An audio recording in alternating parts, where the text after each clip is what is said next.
শ্রীরামকৃষ্ণ ভক্তমালিকা গোপালের মা পর্ব ৭।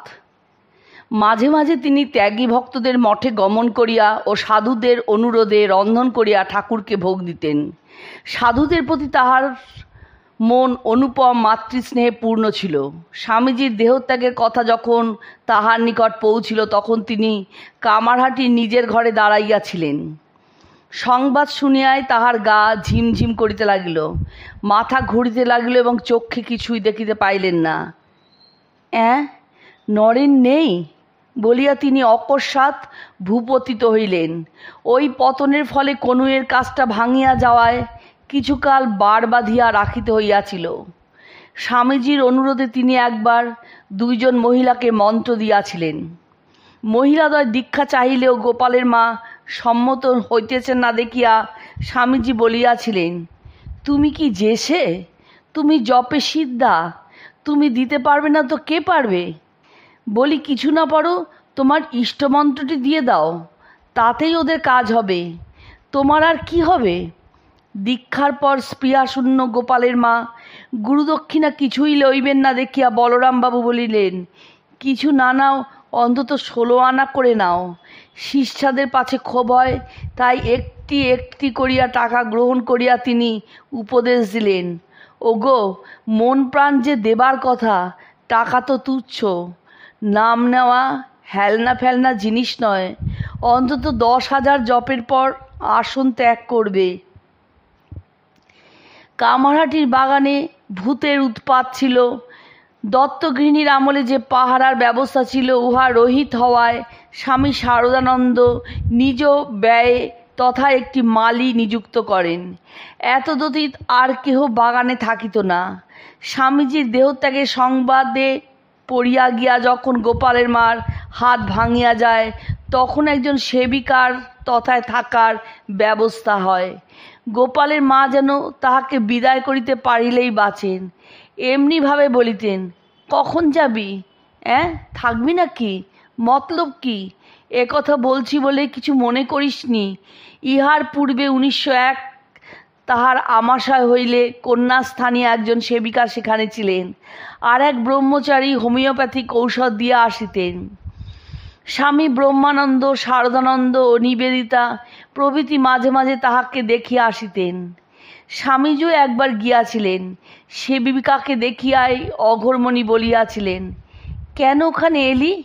কষ্ট পাবি, আমার তো গোপাল আছে, কোথায় শুবি? একটা ঘর ঠিক কর, সব ঘরে চাবি। পূজারি মাবুনকে বল একটা খুলে দেবে। দেখ, যখন শব্দ টব্দ পাবি তখন খুব জপ করবি। গোড়া থেকেই বাপু বলে রাখছি, এখানে নানান রকম আছে। রাত্রে সেবিকার অগ্নি পরীক্ষা চলিল। ছাদের দূর দূর শব্দ, জানালায় আওয়াজ, আর একটা ছমছম ভাব। অথচ জানিয়া শুনিয়া ইহারই মধ্যে গোপালের মার দীর্ঘ জীবন যাপিত হইল। ঠাকুরের শিক্ষাগুণে অপরিগ্রহে প্রতিষ্ঠিতা অঘোরমণিকে কেহ কিছু দিতে আসিলেও তিনি গ্রহণ করিতেন না। একবার একটি মশারির প্রয়োজন হইলে তিনি অল্প মূল্যে ছোট একটি কিনিয়া আনিতে বলিলেন, কিন্তু জনৈক ভক্ত এক বৃহৎ মশারি উপস্থিত করিলে তিনি মহা বিপদে পড়িলেন। পরে অপর একজনের ছোট মশারি সহিত উহা বদল করিয়া তবে শান্তি পাইলেন। শিষ্যা তাহাকে কিছু দিতে চাইলে বলিলেন, তোরা আর কি দিবি? গোপাল আমার সব অভাব মিটিয়ে দিয়েছে।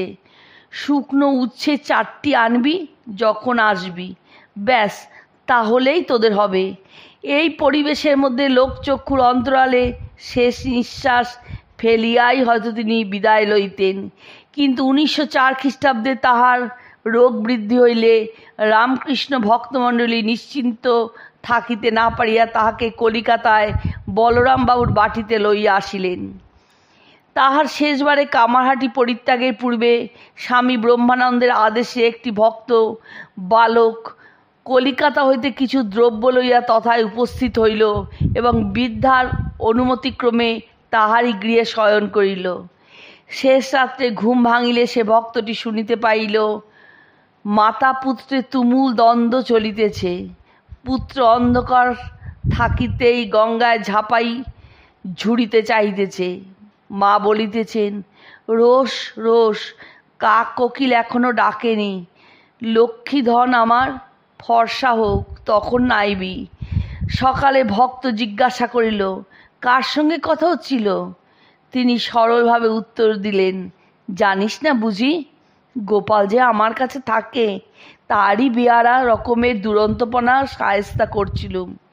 বলরামবাবুর বাড়ির নিকটে অপর একটি ছেলের বাড়িতে গোপালের মা মধ্যে মধ্যে যাইতেন এবং দুধ মুরকি সন্দেশ দিয়া ফলার করিতেন, উহারা কায়স্থ।